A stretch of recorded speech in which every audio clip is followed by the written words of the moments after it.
बिस्मिल्लाहिर्रहमानिर्रहीम। अस्सलामु अलैकुम। आज की क्लास में खुशामदीद। अपनी क्लास का आगाज़ हदीस मुबारक से करेंगे। प्यारे आका सल्लल्लाहु अलैहि वसल्लम ने फरमाया, सही मुस्लिम की हदीस है, किताबुल मसाजिद, हदीस नंबर 1485। जुम्मा ना पढ़ने वालों के लिए वईद।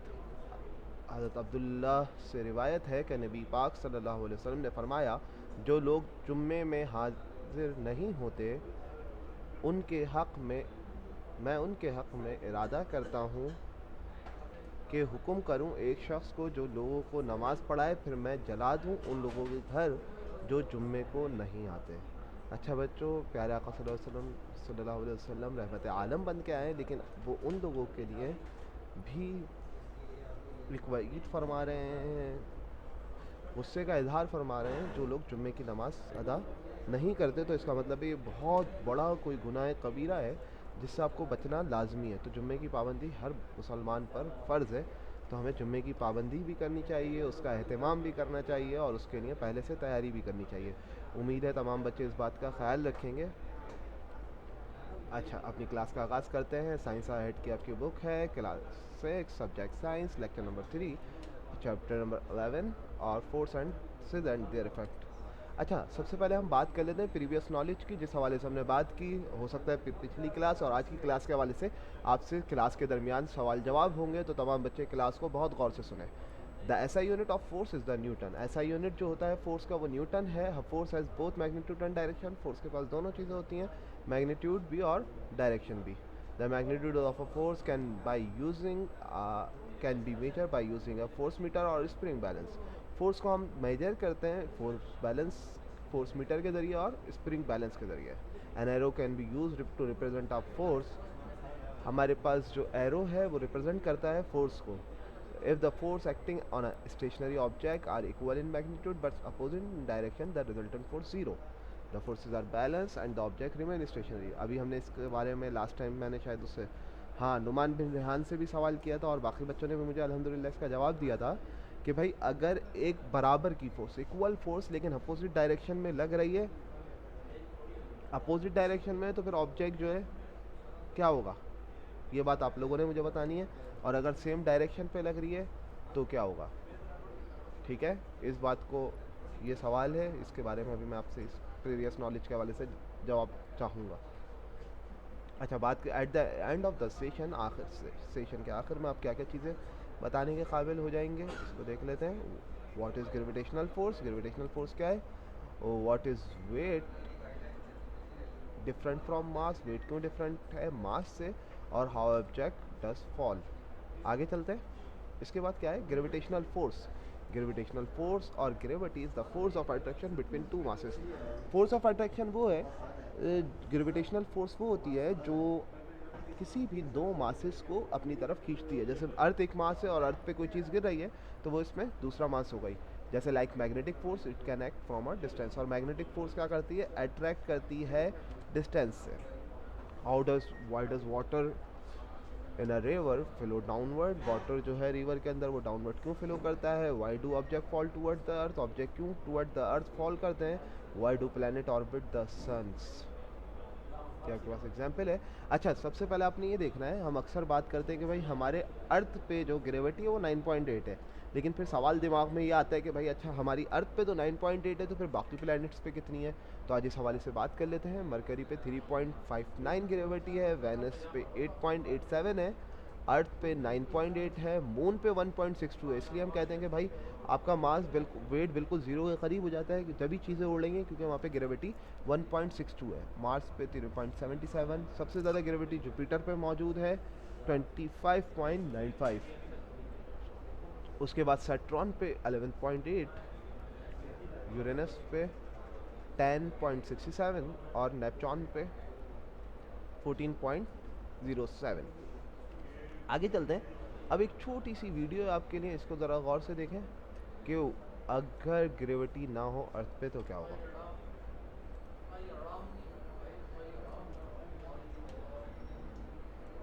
अगर ग्रेविटी ना हो अर्थ पे तो क्या होगा? आप ऊपर से किसी का भी जो है बर्गर आपके पास हाथ तो जाएगा उड़ के लेकिन फिर क्या क्या नुकसान होंगे? There will be no earth as no gravity. अगर अर्थ पे ग्रेविटी ना हो तो क्या क्या चीज़ें हो सकती हैं, ये उस हवाले से वीडियो है। पानी क्या होगा, पानी सारा समंदरों से निकल के वैनिश हो जाएगा, हवा में उड़ जाएगा। सारी पार्टिकल्स, सारी चीज़ें हवा में उड़ना शुरू हो जाएंगी, क्योंकि जब ग्रेविटी नहीं होगी तो वो फ्लोट करेंगी, जैसे चांद पे फ्लोट करता है।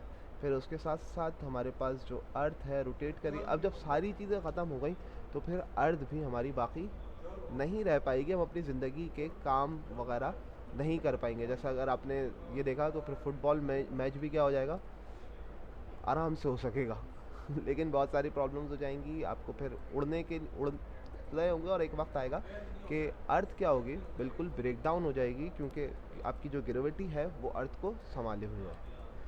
इसके बाद आपके पास है व्हाट इज़ योर वेट,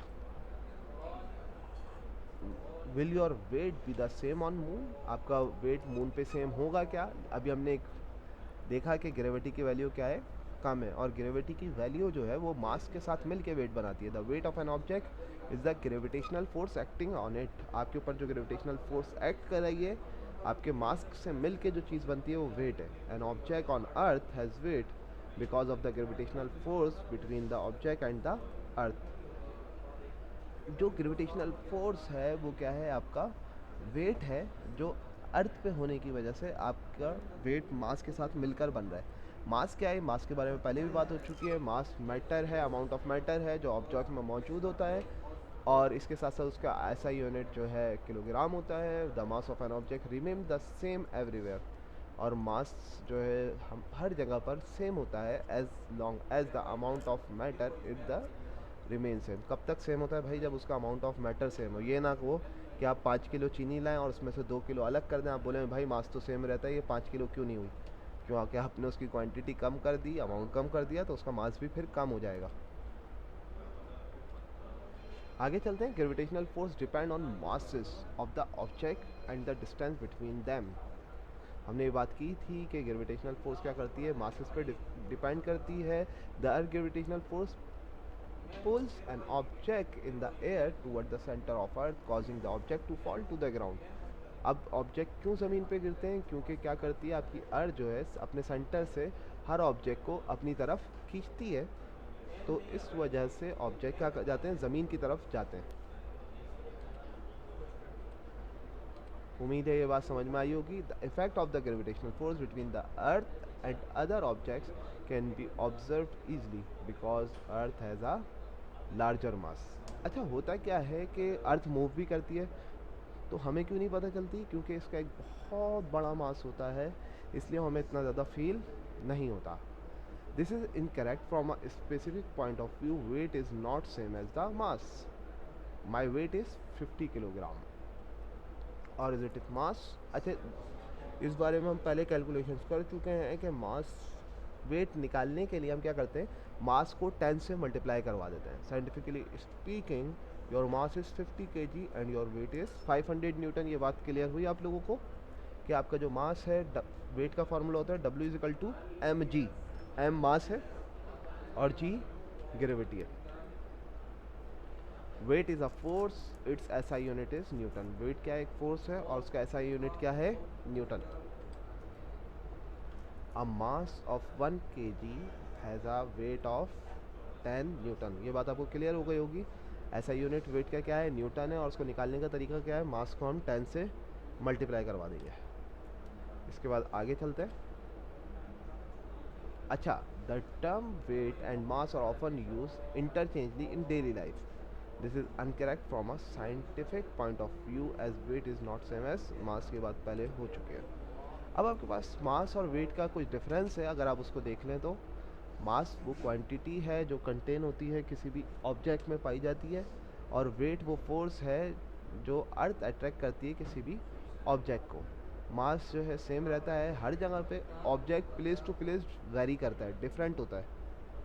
क्योंकि क्यों वेरी होता है, क्योंकि भाई ये डिपेंड करता है ग्रेविटी की वैल्यू पे। Mass is measure in kilogram, weight is measure in newton. Mass is a scalar quantity, weight is a factor quantity. Mass of an object can never be zero. Mass जो होता है object का वो कभी भी zero नहीं हो सकता। Weight of an object become zero at centre of earth. Centre of earth के दरमियान क्या होता है, वेट जो है आपका ज़ीरो हो जाता है, क्योंकि हमने अभी देखा है कि ग्रेविटी ऊपर जाने की वजह से कम होती जाती है। फोर्स क्या कर रही है, अगर आप इसको देखें, a falling ball does not fall at the same speed throughout, it fall faster and faster, its speed increases as its fall।